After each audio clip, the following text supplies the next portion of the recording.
Indaba ziningi abantu baphuma from Good Friday. Yeah, baphuma from Good Friday bebayo celebrate. And they are not aware ukuthi bebayothuka uNkulunkulu. Sure. Bebayomthuka ngoba uma aloka bakhuza ukuthi this thing is not for me.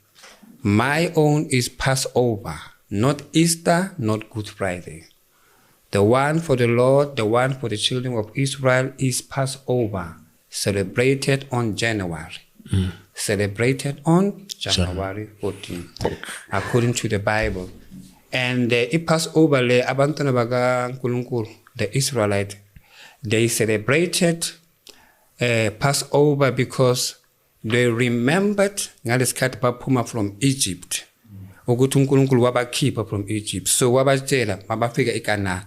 But every time manikhumbula la niphuma khona, do this and this. Wabanikeza imithetho ukuthi how to celebrate a Passover. So this one is not a Passover. See Paseka le. This one is a Good Friday and this one is a Easter. Easter is a Good Friday. Babiza bathi good. Bayibiza good. But ngalesikhathi leso bona bebabulala uJesu. uNkulunkulu bambulala. So mabakhetha bathi is good. Why basho kanjani?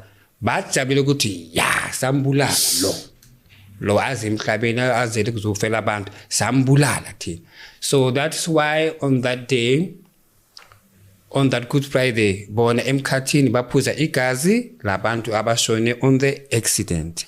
Nabantu abadubulilwe on that month before the day of Good Friday. Abantu abadubulwa estradini, abantu abagwazana mese, igazi lelo liya collect. Uma ubona umuntu estradini aphuma igazi bamlimazini, thina sibona igazi kanti no, kunedemoni linamademoni amaningi, kunegeneral yamademoni.